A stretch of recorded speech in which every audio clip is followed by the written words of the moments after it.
अस्सलाम वालेकुम ख़वातीन व हज़रात, शुरू करते हैं आज का हस्बे हाल। मैं हूं आपका मेज़बान फरीद रईस। नाज़रीन, साल बदल गया मगर सरकारी अस्पतालों की हालत ज़ार ना बदली। आज शो के आगाज में आइए आपको लिए चलते हैं एक सरकारी अस्पताल। हालत ज़ार तो अस्पताल की ऐसी है कि ईमान से जरा सा भी कोई दिल वाला आदमी आगे इसे देखे तो इसकी हालत ज़ार देख के ज़ारो कतार रोना शुरू कर दे। इंशाल्लाह काफी बेहतर है तबीयत तुम्हारी, ठीक है, अब तुम ठीक हो जाओगे। क्या अभी आपको क्या प्रॉब्लम है? जी जब आपको पता है कि मैं एक मरीज चेक कर रही हूँ तो क्या जरूरत है आपको हाय हाय करने की? जी मैं जब एक मरीज चेक कर रही हूँ तो क्या जरूरत है तुम्हें हाय हाय करने की? ते करी जाओ चेक। तुसी केड़ा मरीज दी रिकॉर्डिंग करन दे चेक करन दे हो, करी जाओ। आपकी क्या प्रॉब्लम है? मेरी गड्डी नहीं स्टार्ट होंदी जी। ये हॉस्पिटल है, कोई वर्कशॉप नहीं है। हॉस्पिटल है तो फिर ये पूछो ना तानू की बीमारी है। तुसी कह रहे हो आपको क्या प्रॉब्लम है। प्रॉब्लम ते गड्डी दी हुंदी है, बंदे दी ते नहीं हुंदी। अच्छा बाबा माफ कर दो, क्या बीमारी है आपको? ओ बाजी मेरी भैन मेरी है, अल्लाह तेनू जिंदगी देवे। और तुहानू छत्ती हरी क्या खुदा दा ना जे, मेरी सुबह दी लत्तां च बड़ी सर दर्द हो रही है। उतो मैं बाहर निकलना वा थोड़ी देर हवा लैन वास्ते, अगों मैनू कुत्ते पै जांदे ने, मैं वापस अंदर ना सकदा। कुत्ते पे जाने ने क्या मतलब? बाऊ जी तुहानू की दसी, अस्पताल दे वेड़े च कुत्ते फिरन डे और रब जांदा हो गया है। बड़े बड़े तगड़े कुत्ते ने बाहर, मैं ते डर ही गया अंदर अस्पताल च बीमारियों को डरते पैंदे। अस्पतालों निकलने ते बाहर कुत्तियां को डरते फिर। अस्पतालों के अहाते में कुत्ते फिर रहे, ये तो बहुत ही परेशान कुन बात है। और जनाब बेपनाह कुत्ते अस्पतालों के अंदर भजे फिरते जे। फरीद साहब, ये तो हॉस्पिटल का गेट खुला होगा तो वो कुत्ते अंदर आ गए होंगे। ये तो बल्दिया वालों का काम है ना कि वो कुत्तों को तलफ करें। ये कोई बहाना नहीं है, ये तो सफाई सुथराई का नाक़िस इंतजाम है, ना अहली है, बद इंतजामी है। एक मिनट फरीद साहब, ये भैनों नूं जरा ये पूछो, तुहाडे घर दा बूहा खुला होवे ते कुत्ता अंदर आ वड़दा है? यही बात है। देखो ना जरा, जे अपने अस्पताल नूं अपना समझण ते क्यों अंदर कुत्ते आन देण? धीमे, मैं तो इस बात को मानता ही नहीं। तुम ठीक कह रहे हो, ये बहानेबाजी है इनकी से। मेरा मतलब है या तो तुसी ये बहाना लाओ ना जी कि जेड़े गेटां ते बंदे बैठे हुंदे ने चौकीदार अस्पतालां दे, उन्हां दियां 2 लत्तां ने, कुत्ते दियां 4 लत्तां ने, इस गलों ज्यादा तेज दौड़दा है। भाई ओदा कोई बंदोबस्त करो। गेट तुसी मरीजां वास्ते खोलदे नहीं, उन्हां नूं तुहां स्यापा पाया हुंदा ते कुत्ते खुले डुले अंदर बाहर भजे फिरदे ने। आए कल मेरा भरा मैनू रोटी देन आया ते कुत्ता ओदे हथ चों छापर खो के दौड़ गया। इसीलिए मैं कहता हूं कि मेरे मतलब पे आओ और देसी इलाज करवाओ, इन डॉक्टरों के चक्कर से हट जाओ। हकीम साहब, आप तुसी 6 दिनां दी अपनी गोडियां दी दवाई डॉक्टर कोलों लैण आण डए हो, तानू तुसी मताबल खिंची जांदे हो। की मतलब है तुहाडा? और खुरदार नदीम, जो आपके गोडों की दर्द है ना, उसके लिए मैं ऐसी पंजीरी आपको खिलाऊं जिसमें अखरोट, बादाम, पिस्ता, देसी घी डाल के उसको लाल करके आपको खिलाऊंगा। उससे आराम आ जाएगा? दर्द का तो मुझे पता नहीं, लेकिन आपको मजा बहुत आएगा। बाऊ जी हकीम बेचारा गरीब आदमी है, कोई पैसा पूसा कोई नहीं। जो ਇਹਦਾ अपने आप का खाण ਨੂੰ दिल करदा ना जी, ਉਹ ਮਰੀਜ਼ਾਂ ਕੋਲੋਂ ਬਣਵਾ ਲੈਂਦਾ ਏ, ਅੱਧਾ ਆਪ ਰੱਖ ਲੈਂਦਾ, ਅੱਧਾ ਮਰੀਜ਼ ਨੂੰ ਦੇ ਛੱਡਦਾ।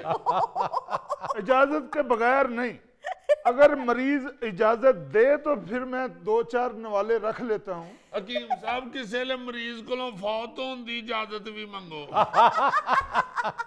अस्तगफिरुल्लाह, कैसी बातें कर रहे हो बरखुरदार आप। मैं आपके लिए पंजीरियां ढूंढ रहा हूँ। नहीं, तुसी मेरे लिए पंजीरियां ना ढूंढो, तुसी अपने बाल बच्चे वास्ते रोजी ढूंढो। ओ भैन मेरी है, ओ खुदा दा नाम जे डॉक्टर साहब को बुला दे।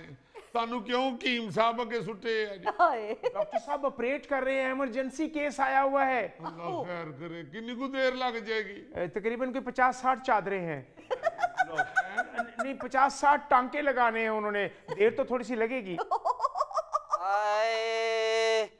और डॉक्टर साहब को बुला दें। क्या बस ये जिड्डे आराम नाल भाई जी तुसी कह रहे हो, इन्हें कितों बुलाना जे? डॉक्टर नूं बुलाने वास्ते तो बड़ा रौला पाना पैंदा जे। जिस तरह वो कह रहा है मुझे लग रहा है डॉक्टर साहब के साथ सेल्फी बनवानी है। डॉक्टर दी आ जानी जे सेल्फी, एदी नहीं जे आनी। बाजी बुला दे, रात सारी नहीं सुते भैन मेरी है, किथे ने डॉक्टर जी? क्यों नहीं सुते? घर मंजी नहीं है तुहाडे? पादी में पता नहीं कंज दे डॉक्टर नहीं सिर पीड़ वाली दवाई दिंदे नहीं, नींद आ जाती आ, नींद वाली दिंदे नहीं ते बंदा सारी रात जागदा रहिंदा। ओहो, मेरा ख्याल है तुहाडे को महल्ले च पुठा मेडिकल स्टोर है। तुम्हारे मैदे में गर्मी है। टीम साहब मेरे मेदे में गर्मी नहीं, मैनू तुहाडे ते गर्मी है। तुसी मेरे मुंडे दा परौंठा खा गए हो। अबे नलायक, वो मेरे नसीब में लिखा हुआ था। हर शे खा के कह दिंदा मेरे नसीब में लिखा हुआ था। ये तेरी नसीब वाली कापी है किथे यार? वो ते मैं पाड़ा। ओ माय गॉड, एक डॉक्टर को कितनी मुश्किलात का सामना होता है। ओ भाई ओ वीरो सोनिया, डॉक्टर साहब भले आए नहीं कि मुश्किलात का सामना कादा। और डॉक्टर को जाने दोगे तो फिर है ना? फिर डॉक्टर को जाने दो, डॉक्टर उरीते ले आए ही नहीं। और पीछे हटो, तुम पीछे हटो को बैठो। डॉक्टर हूं मैं, क्या डॉक्टर फराज को जानते नहीं? अस्सलाम वालेकुम फरीद साहब। क्या हाल है डॉक्टर साहब? ये क्या उलिया बना रखा है? क्या मैंने कहा? डॉक्टर साहब आज को मिट्टी दी ट्राली भी लेके आए ने। डॉक्टर फराज साहब तुसी इस उलिये च?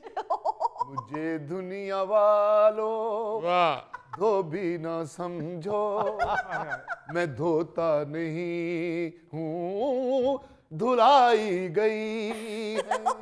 डॉक्टर साहब ये क्या मदारी कर रहे हैं? मदारी नहीं हूँ फरीद साहब, मैं डॉक्टर हूँ, डॉक्टर फराज। ये मरीज है, कोई बंदर नहीं है। मगर डॉक्टर साहब ये नर्स तो बता रही थी कि आप इमरजेंसी में हैं। ओ माय गॉड, इससे ज्यादा इमरजेंसी क्या हो सकती है कि वजीर आला मोहसिन नकवी साहब किसी टाइम किसी वक्त कभी भी आ सकते हैं, हॉस्पिटल में दौरा कर सकते हैं। तो सारी चादरें गंदी थी पूरे हॉस्पिटल की, तो एक डॉक्टर चादरें ना धोए, अपने हॉस्पिटल को ना बचाए। मगर मोहसिन नकवी साहब ने ये तो नहीं कहा कि आप अपने हुलिया बिगाड़ लें। लेकिन ये तो कहा है कि सारे हॉस्पिटल की चादरें गंदी हैं। हाँ तो उन्हें धुलवाए ना। वही तो धो रहा था मैं, चादरें मैं धो रहा था। छपक छैया छैया छैया हो छैया हो। ओ जी, ये नकवी साहब दे कहन ते नहीं सजे धो रहे, अपने मजे वास्ते धो रहे जी। में जब अखबारों में खबरें लगती हैं तो डॉक्टर ही बदनाम होता है। एक डॉक्टर को अपने कैरियर के दाग धोने के लिए चादरें धोनी पड़ती हैं। जज साहब, चादरें धोनी पड़ती हैं। डॉक्टर साहब ये चादरें धोना आपका नहीं, इंतजामिया का काम है। कौन पूछता है इंतजामिया को? कुर्बानी का बकरा डॉक्टर ही बनता है। कुर्बानी दा नहीं, सदके दा कहो। चलो फिर डॉक्टर साहब हुन मशीन लाओगे, मेरा ते दीमे दा जोड़ा भी ले जाना। ओह माय गॉड, रोशनी चांद से होती है, सितारों से नहीं। मोहब्बत एक से होती है, हजारों से नहीं। ओए एडा क्यों परेशान होन डे हो? कोल मशीन पई ये ला लवो। ये फिर आ गया ब्लैक एंड व्हाइट फिल्मों का मुंशी। डॉक्टर साहब मेरी तबीयत ठीक नहीं है। ओ भाई मेरी भी ठीक नहीं है। फरीद साहब 50 चादरें धो के आया हूं ठंडे पानी से। मुझे ठंड लग रही है, मुझे लगता है मुझे नमोनिया हो गया है। ये कहां से आवाज आई? हॉस्पिटल में साया है। नहीं डॉक्टर साहब साया नहीं है, मरीज है। कहां है मरीज? ए बेड ते मरीज पे आ, जो छत तो किरली नहीं डिगी। ओहो, इमरजेंसी।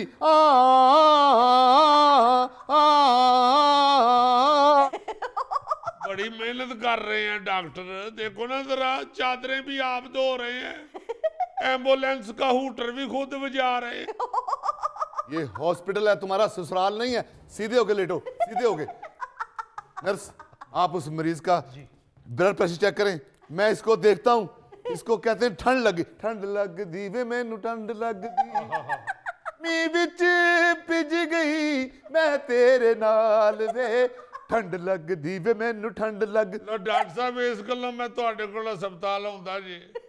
बीमारी दी दवाई मिले ना मिले, पसंद दे गाने सुनन नू मिल जांदे।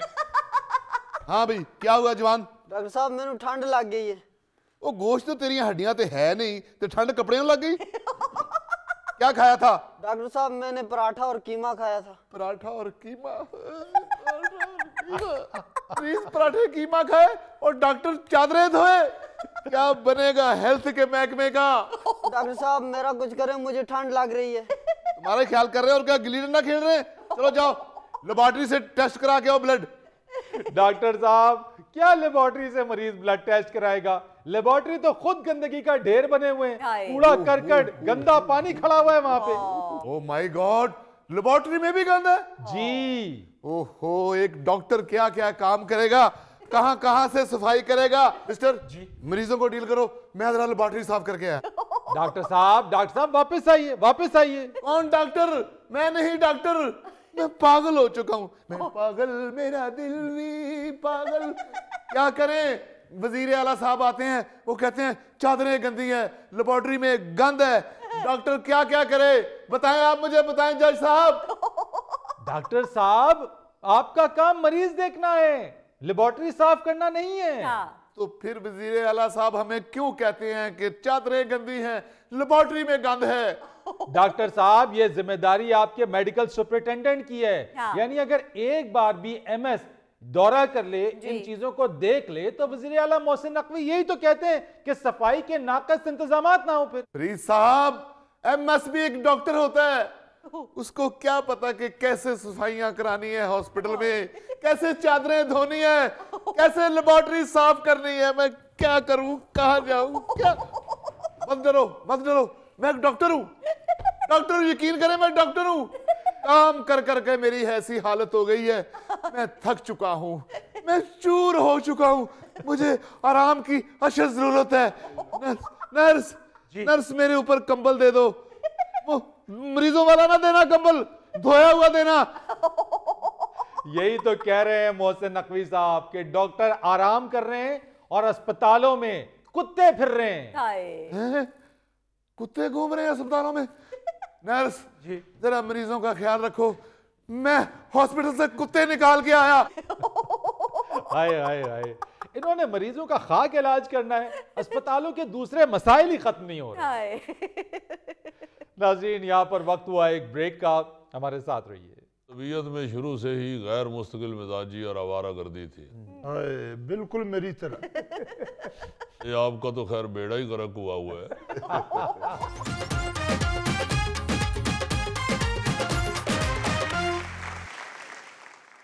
आप सब लोग कॉमेडियन हैं और फी ज़माना जैसे कि हम सब जानते हैं कि किसी को हंसाना या चेहरे पे मुस्कुराहट बिखेरना एक बहुत बड़ी खिदमत है। जी। ये कोई आसान काम नहीं है। हाँ जी। हमारे यहाँ लोग दिन भर दुखों का टोकरा उठाए फिरते हैं, उनके चेहरों पे मुस्कुराहट लाना या मुस्कुराहट बिखेरना किसी इबादत से, किसी खिदमत से कम नहीं है। जी।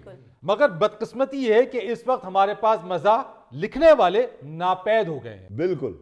माजी में हमारे पास बड़े बड़े नाम मौजूद थे, जैसे कि मुश्ताक अहमद यूसुफी साहब, हाँ जी। पितरस बुखारी साहब, जी, कर्नल मोहम्मद खान साहब, और इन्हीं में एक बाकमाल नाम इब्ने इंशा साहब का है। वाह। अच्छा, इब्ने इंशा ने अपनी तहरीर में ब्लैक कॉमेडी का इस्तेमाल किया है, यानी कि बात हो रोने वाली, लेकिन उसको इस अंदाज से किया जाए कि सामने वाला हंस पड़े, मुस्कुरा दे उस बात के ऊपर। ऐसे मिजाह निगारों को जिंदा कौमें इसलिए नहीं भूलती कि वो लोगों को एंटरटेन भी करते हैं और माशरे की इस्लाह भी करते हैं। सर कल इब्ने इंशा का यौम वफात था।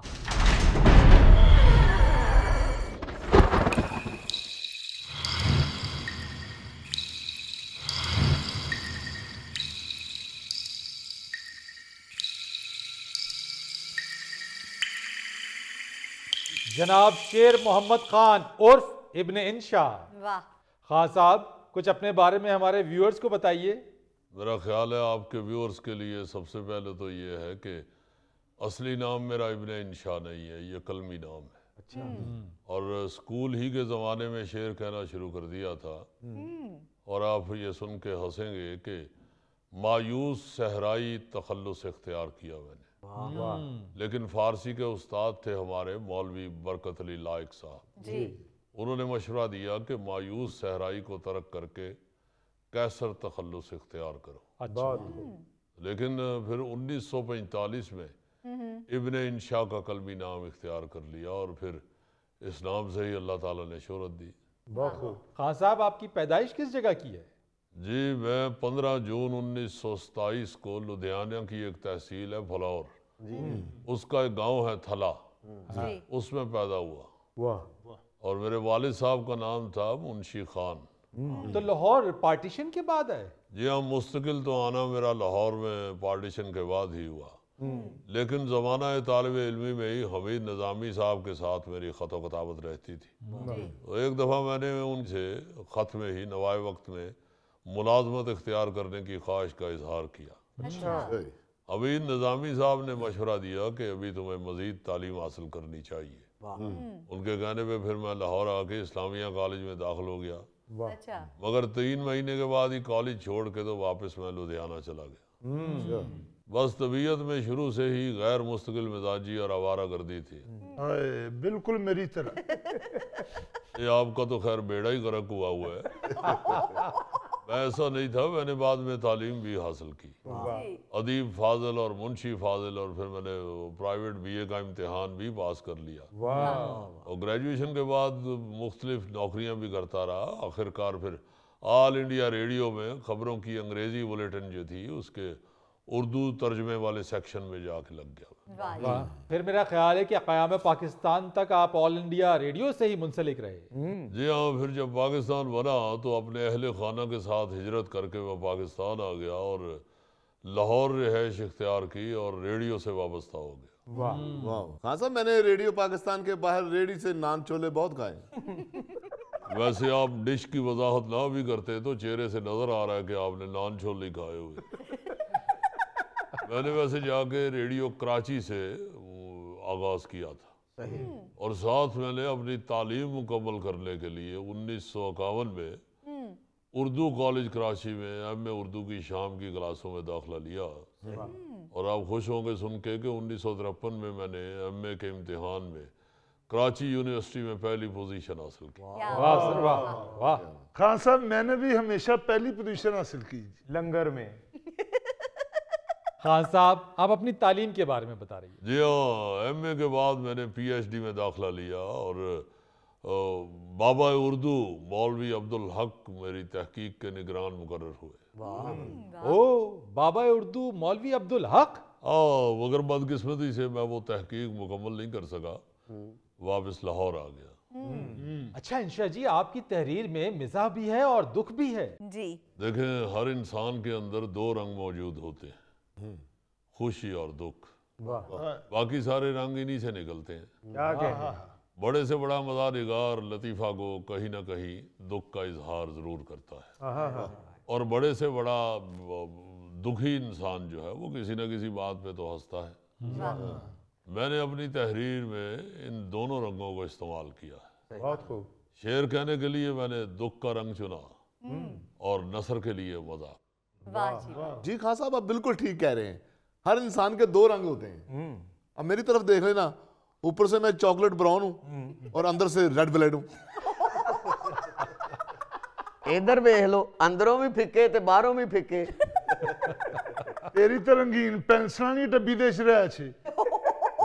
ओ भाई एक मिनट, हाँ साहब आपकी तहरीरों में जो शुगुफ्तगी है, जो चाशनी है, जो बेसाख्तगी है, वो आज भी उतनी ही तरोताज़ा है। देखें, मज़ा लिखते हुए जो सबसे ज़्यादा ज़रूरी चीज़ है वो ये है कि किसी की दिलादारी ना हो, किसी के दुख या एहसास कमतरी का मजाक ना उड़ाया जाए, किसी को तज़हीक का निशाना ना बनाया जाए। मेरे नज़दीक मज़ा तख़य्युल की तख्लीक है, किरदारों का मज़हका नहीं। सुन रहे हो, तुम लोग तो सारा दिन मेरी खुश लिबासी और खुश खुराकी पे मजाक करते रहते हो। खुश खुराकी पे तो मजाक होता है, तुम तो खुद कुछ खुराकी करते हो। और गोगे कौन सी खुश लबासी, कोई रजाई पुरानी हो जाती है तो भाभी उसके गुलाब की तुम्हें कमीज सिलवा देती है। ये रजाई के गुलाब की कमीज लग रही है तुम्हें? फिल्म स्टार अकमल साहब ने ये रोटी फिल्म में पहनी हुई है। हाँ साहब देख ले, फिल्म भी इसने रोटी वाली याद की है। हाँ साहब, गरीब कोचवान ने घोड़ी बाहर बन्नी होवे ना सर्दियां च, ओदे उत्ते इंज दी दरी पाई हुंदी।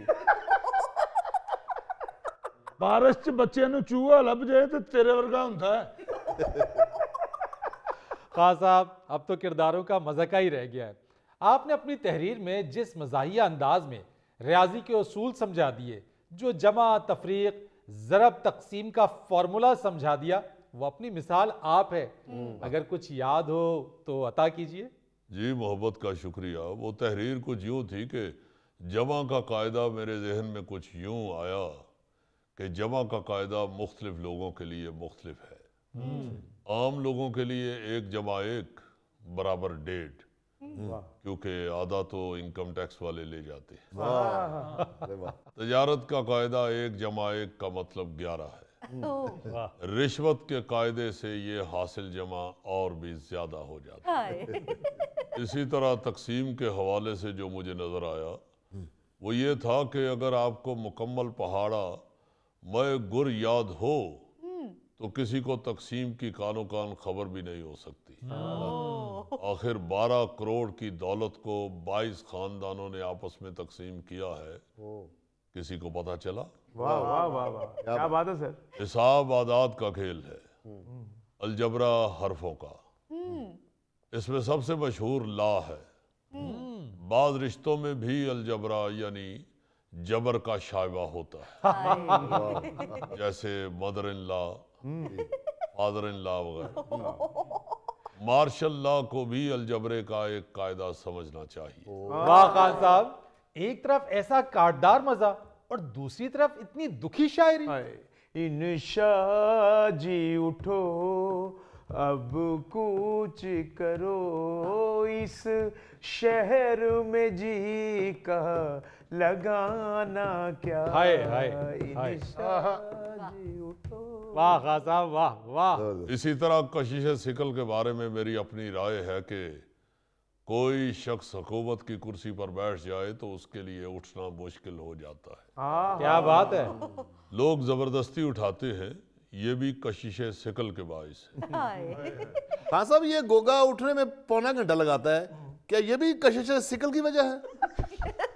गौरी भाई, ये कशिश सिकल की वजह नहीं, ये बिला वजह मास की वजह है। तू तो फलांगी मार के दरखत ते चढ़ जाना, रानी ने लटक के शेर दी पूछल नूं खिंचना है। खान साहब, आपने तंज़ो मिज़ा लिखा, आपने शायरी की, आपने सफरनामे लिखे, आपने कई किताबों के तर्जुमे किए, जो किया कमाल किया। कोई हसरत तो दिल में नहीं रह गई आपके? जो जो इंसान का दुख बढ़ता जा रहा है तो ये हसरत बढ़ती जा रही है कि हर कलम को मज़ा लिखना चाहिए। नाज़रीन, यहाँ पर वक्त हुआ एक ब्रेक का, हमारे साथ रहिए। नाफसुडानी महंगाई की हुई है, गरीबां दी चीज़ां भी जाके ले लेंदे है कोई अफसर को चाय की प्याली पिलाने वाला?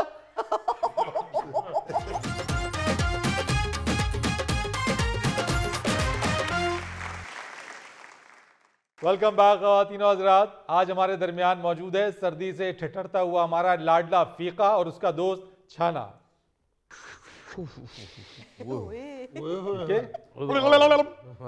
क्या यार इस तरह करते हो ना तो सर्दी नहीं लगती।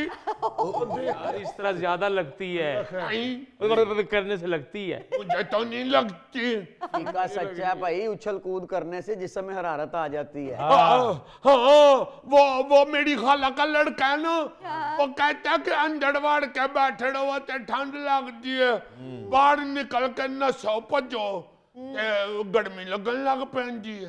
वो बाहर नहीं निकलना चाहिए ऐसे भी, अगर बाहर भी निकलो तो जरा ढांप के ओढ़ के गर्म कपड़े पहन के निकलना चाहिए। गर्म कपड़े? हाँ, या गर्म कपड़े हैं?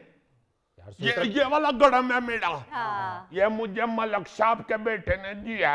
अच्छा। हाँ, वो कहते हैं कि फीका इधर बड़ी सर्दी हो गई है, अपनी गर्दन लपेटा करो, कान भी ढांपा करो, सर भी ढांपो।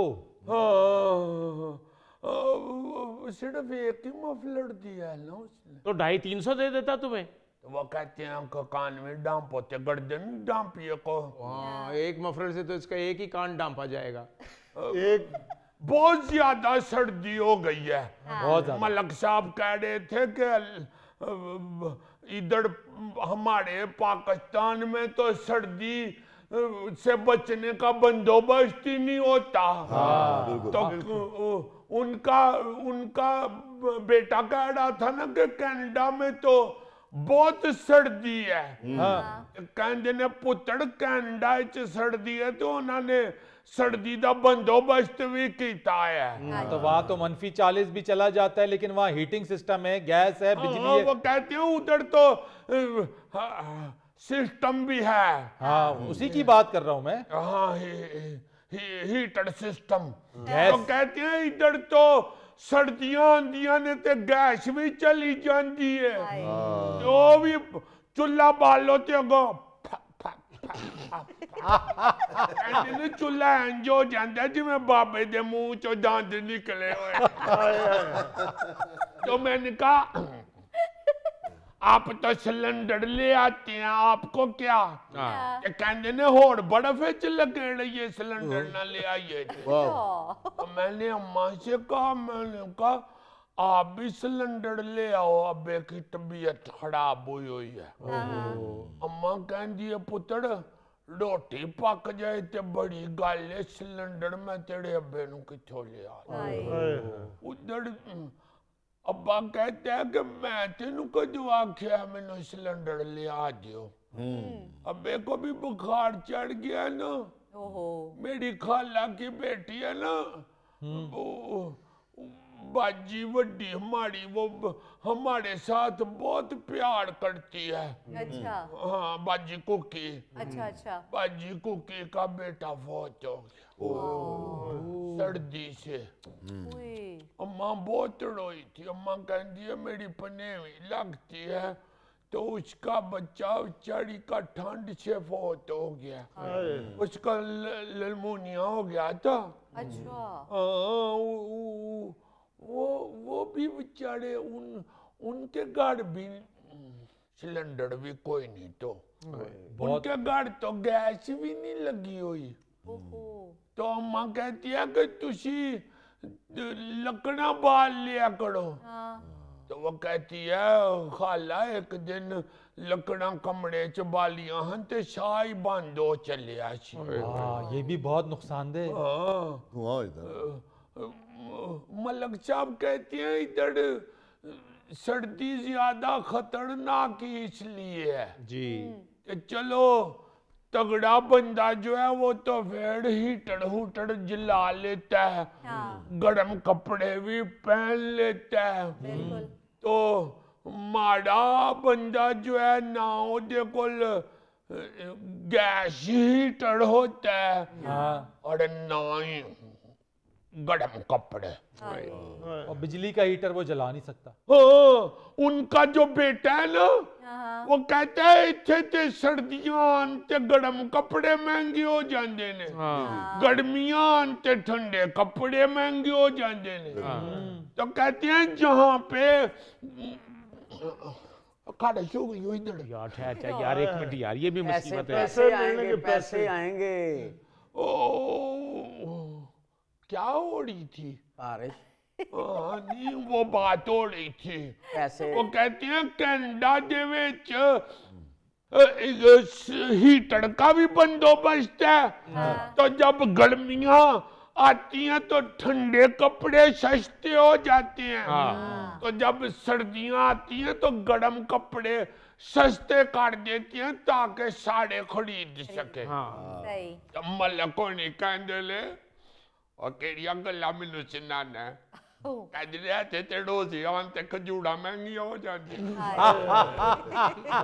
कहते ले मलक साहब ने एक फतीफा सुनाया था। लतीफा।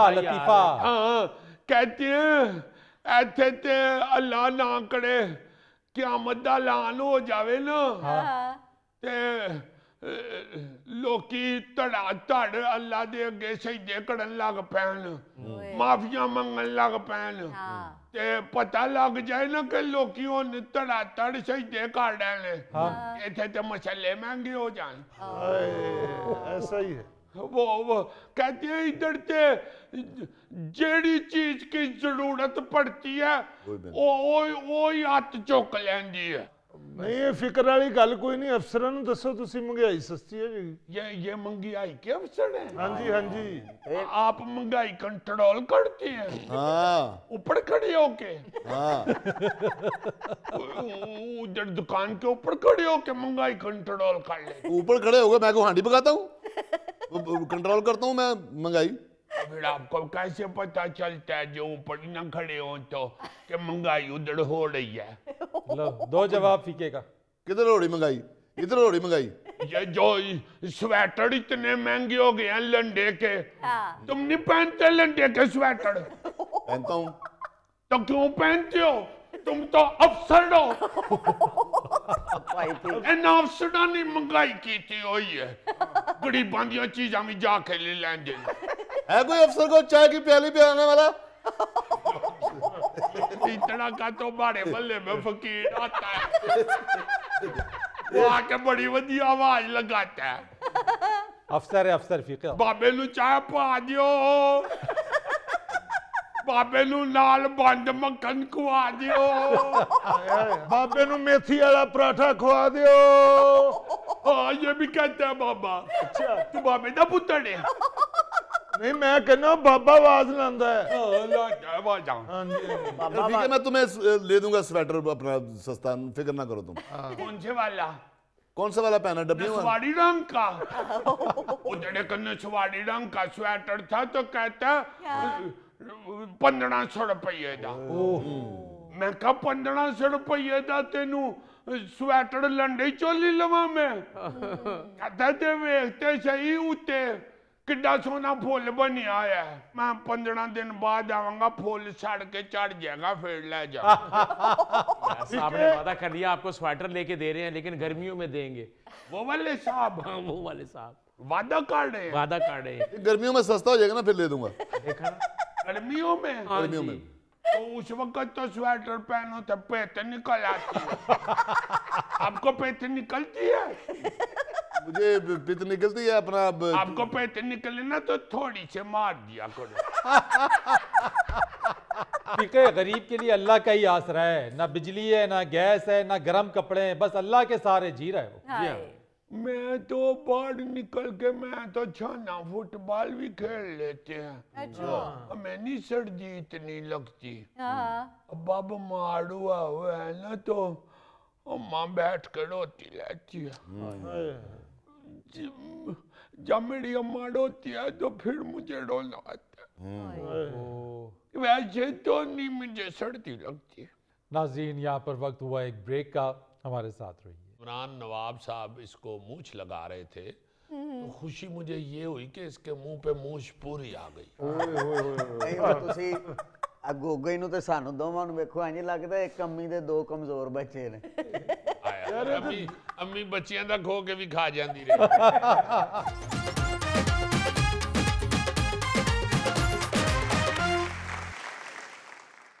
तो हमें अपनी ट्रैफिक देखकर ये एहसास होता है और अंदाजा होता है कि हमारा एक दूसरे के साथ रवैया क्या है। जी। हम किसी को स्पेस देते हैं या नहीं, हाँ जी। या किसी दूसरे की प्रॉब्लम को हजम करते हैं या नहीं। ये तो ट्रैफिक से ही नजर आ रहा बिल्कुल ऐसे ही होता है ना। जैसे एक बंदे को एक ट्रैफिक एक तरफ से रुकी हुई है, एक गाड़ी फंसी हुई है, अब उसने कुछ तका तुका लगा के बीच में घुस के गुजरना है तो गुजरना है, वरना हम नहीं उसे स्पेस देते, बिल्कुल नहीं देते। हाँ जी। इसी तरह दूसरे कामों में भी हम किसी को स्पेस देने के अंदाज में ही नहीं जिंदगी गुजार, रवादार ही नहीं है, रवादार ही नहीं है। हमें ना जी सबको अपनी अपनी पड़ी हुई है। इतनी खुद गर्जी हो गई है हमारे मुआशरे के अंदर कि मैं हैरान होता हूँ कि लोगों को ये क्यों नहीं एहसास होता दूसरे बंदे की सिचुएशन का, दूसरे बंदे के मूड का, दूसरे बंदे की प्रॉब्लम का। मुझे ये एहसास ज़्यादा इसलिए कुछ दिन पहले भी ये हुआ जी। कि अस्पताल में गया हुआ था किसी मसले में, हमारे एक अम्मा जी थे, वो अस्पताल उनके साथ था। यार अस्पताल में भी लोग जो है ना वो बज़िद होते हैं कि फ़ोटो या सेल्फी बनाई जाए। ऑपरेशन थिएटर के बाहर खड़े हुए भी ना नहीं एहसास करते, और डर भी फिर लगता है कि अगर इनकार किया तो ये माइंड करेगा, ये प्यार से कह रहा है, सारा कुछ ठीक है यार, खुदा के वास्ते, मगर थोड़ा सा ये ख्याल भी रखें, मौत और दुख और गम जो हैं उनको भी खुदा के लिए फेस करना सीखें। सही कह रहे हो बिल्कुल अजीजी। सही। उनको फेस करना सीखे, उनको डील करना सीखे। आप किसी से जनाजे पे नहीं बाज आते। ये हमारे बड़े प्यारे दोस्त हैं, हमारे प्रमोटर जफर तनवीर साहब, वो ब्रेडफोर्ड होते हैं, तो यहाँ उनकी सास साहिबा, उनकी वालदा हुई सास भी, उनका इंतकाल हुआ है कुछ दिन पहले। तो उधर जनाजे पे मैं देख रहा था कि बहुत ही ये रवैया अजीब हो गया हुआ है। हम ना कब्रस्तान का ख्याल करते हैं, ना जनाजे का ख्याल करते हैं, ना हस्पताल का ख्याल करते हैं, ना हमें किसी के आगे तबीयत देख के तो उसको डील करना आता है।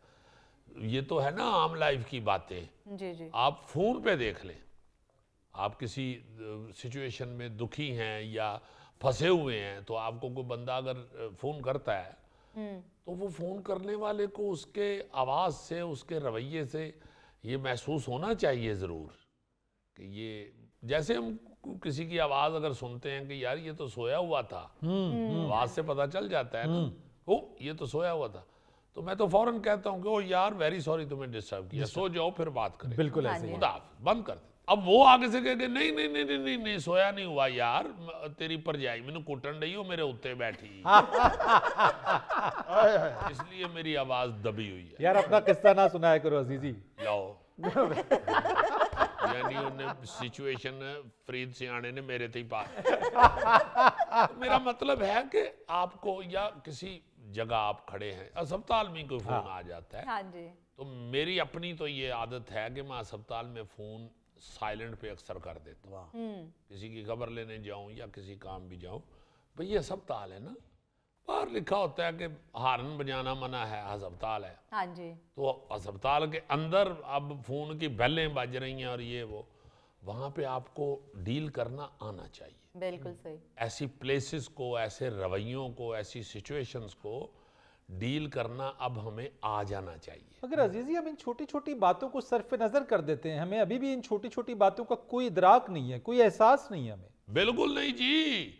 आप अगर किसी सिचुएशन में फंसे हुए हैं, आपके किसी फ्रैंक दोस्त ने फोन कर दिया है, अगर आप उसे ये तो बात शॉर्ट करके खुदा हाफिज कहने की कोशिश करें, वो लड़ पड़ता है आगे से, तो बहुत ही बड़ा हो गए हैं। देखो ना यार, उनको जुल्फी नुए कह रहे हो कि तू बहुत ही बड़ा हो गए हैं। जुल्फी ने तो गुस्से च कहना ना, फिर तेन तार चो लंघ के वहावा। इधर कड़ा जॉनसन बैठा जी, इधर भी वही मुजफ्फर भी माशाल्लाह। और मैं अल्लाह की कसम बड़ा खुश हुआ हूँ कि मैंने देखा कि वो इमरान नवाब साहब इसको मूंछ लगा रहे थे, तो खुशी मुझे ये हुई कि इसके मुंह पे मूंछ पूरी आ गई। गोगे नूं ते सानू दोवां नूं वेखो इंज लगदा एक अम्मी दे दो कमजोर बच्चे ने। अम्मी बच्चियां दा खो के भी खा जाती रही। ये तो जाती दुश्मनी कट रहे हैं ना। जाती दुश्मनी यार, तुहाडे को मरब्बियां दा झगड़ा है। तो बात ये है कि सिचुएशन को जरूर देखना चाहिए, हाँ जी। अगले बंदे की मजबूरी को भी जरूर देखना चाहिए, बिल्कुल समझना चाहिए। हाँ, मैं सिर्फ अपनी बात नहीं कर रहा, हमारे साथ तो चलो हम तो फिर जो आर्टिस्ट हजरात हैं या मीडिया के लोग, हम तो फिर कहते हैं कि चलो यार ये कोई फैन ना हो, डर भी जाते हैं ये वो। हर आदमी के लिए आपका रवैया ऐसा ही होना चाहिए। आपके दोस्त अहबाब, बहन भाई अगर किसी सिचुएशन ऐसी में हैं कि वो संजीदा हैं या रंजीदा हैं, तो आपको भी उनके साथ मिलना चाहिए, बिल्कुल उन्हीं की तबीयत में ढलना चाहिए उस ऐसे ही। बजाय इसके कि आप ऊपर से उसको खींचा तानी शुरू कर दे, वो की हो गया है खैर एडा कारा मुंह बनाया है। अजीजी वो तुम्हारी बात ना शुरू में जो की कि यार स्पेस देना चाहिए, जी हाँ, हम स्पेस किसी को देने के लिए तैयार किसी नहीं को, है, किसी मगर उसके बरअक्स हम दूसरे से चाहते हैं कि वो हमें स्पेस दे। दूसरे से हम हमदर्दी भी चाह रहे होते हैं और ये हर चीज चाह रहे होते हैं, खुद ही पल्लियों कख नहीं देना चाहते। और फौतगी के ऊपर मैंने ये कई दफा देखा है कि दो अगर जोड़ी को बन गई है या दो तीन को ग्रुप बैठा हुआ है, दो तीन लोगों का, जी जी। वो हमें तीसरी चौथी बात के बाद भूल जाते हैं कि हम फूड़ी पे या ताजीती बैठक में बैठे हुए हैं। वो भूल जाते हैं और लंबे लंबे साल है कि तो हंस रहे होते हैं। सही बात और भाई खुदा के वास्ते साथ वो लोग भी बैठे हुए हैं जिनकी दुनिया उजड़ गई है, हाय हाय जिनकी माँ चली गई है या जिनका बाप चला गया है, उसका भी एहसास करें। हाँ जी अजीजी भाई, फौतगी वाले घर अखबार दे विचों फिल्म वाले पोस्टर वेख के कह रहे होंगे ने किथे लगी है भाई। हाय हाँ, बंदा पूछे जिहड़ी इत्थे दुखी फिल्म चल रही है वो तो पहले देख ले, हाय हाय वो भुगतो, उसको डील करो, उन लोगों के साथ मिलो। ये असल में इखलाकियात के जुमरे में जो चीज़ें आती हैं ना, हाँ जी हाँ जी। ये माँ बाप सिखाया करते थे। हाँ। वाह वाह। मुझे बड़ी अच्छी तरह याद है कि हमारे वालिद मोहतरम रहमतुल्लाह अलैह, अल्लाह ताला उनको जन्नतुल फिरदौस में जगह अता फरमाए। आमीन आमीन। वो एक दफ़ा हम छोटे छोटे थे और उनके साथ थे, मगर हम चूँकि मर्द थे, सारे मेल थे, तो वो जब जनाजा उठने लगा तो वो उन्होंने हमें बाजू से पकड़ के हमें सारे भाइयों को उधर कर दिया। कहते हैं जब जनाजा उठने लगे आपके सामने और फैमिली साथ खड़ी हो तो इधर उधर हो जाया करें, चूँकि ख़वातीन को उस वक्त होश नहीं रहती, वो गम से ऐसी नडाल हो जाती हैं हाँ जी जनाजा और चारपाई उठने पे कि उनको फिर होश नहीं रहती बड़ी बारीक बात कि की है। हमारा दुपट्टा किधर है और हम किस तरह रो रही हैं या मातम कर रही हैं। तो इधर उधर हो जाना चाहिए, यहाँ तक बुजुर्ग सोचते थे। तो अब तो बिल्कुल ही ईमान से ख़त्म। और मैं समझता हूँ कि ये जो हमारी एज के, मेरी एज के आई मीन, ये भी दाने जो हैं बीच में एक कद्दा छोटा भी है, मगर हमारी एज के जो है ना जी अब्बे, जी जी। हमने ये जुल्म किया है कि हमने बच्चों को टाइम नहीं दिया और बच्चों को इस किस्म की इखलाकी तरबियत नहीं दी। जी बिल्कुल सही। ये इखलाकी तरबियत है, ये वालदैन करते हैं, टीचर्स भी करते हैं, दोस्त अहबाब भी करते हैं, बाकी बुजुर्ग भी करते हैं, मगर वालदैन ख़ास तौर पे जिनकी ड्यूटी है। हाँ जी। आप देखें कुरान पाक में तालीम के साथ तरबियत का भी कहा गया है। तालीम और तरबियत। आपके जने हुए बच्चों की तालीम और तरबियत आपके ज़िम्मे है। बिल्कुल। तो जिस बच्चे की तरबियत ऐसी नहीं की गई वो इसी तरह का ही हो जाता है फिर। तो ये ज़्यादा से ज़्यादा जो बुज़ुर्ग हैं, जो पास हैं बच्चों के, जो हयात हैं, उनको चाहिए कि बच्चों की तरबियत करें, बच्चों को ये छोटी छोटी चीज़ें बताएं हाँ जी। कि किस तरह मुआशरे में अच्छा इंसान लगना है, अच्छा इंसान लगना चाहिए। बिल्कुल सही। ये ना हो कि आप कहीं जाएं और वापस आएं तो लोग जो हैं वो एक दूसरे को कह रहे हों कि कौन था यार ये बदतमीज आदमी। हाय हाय हाय। बिल्कुल ठीक कह रहे हो अजीजी। नाज़रीन, ये था आज का हस्बे हाल। जाने से पहले एक खूबसूरत बात, जो शख्स चाहता है कि अल्लाह उस पर हमेशा करम करे, वो खुदा के बंदों पर करम करता रहे। वाह वाह। अपने मेज़बान फरीद रईस को इजाज़त दीजिए। कल आपसे फिर मुलाकात करेंगे इंशाअल्लाह। तब तक के लिए अल्लाह हाफिज़।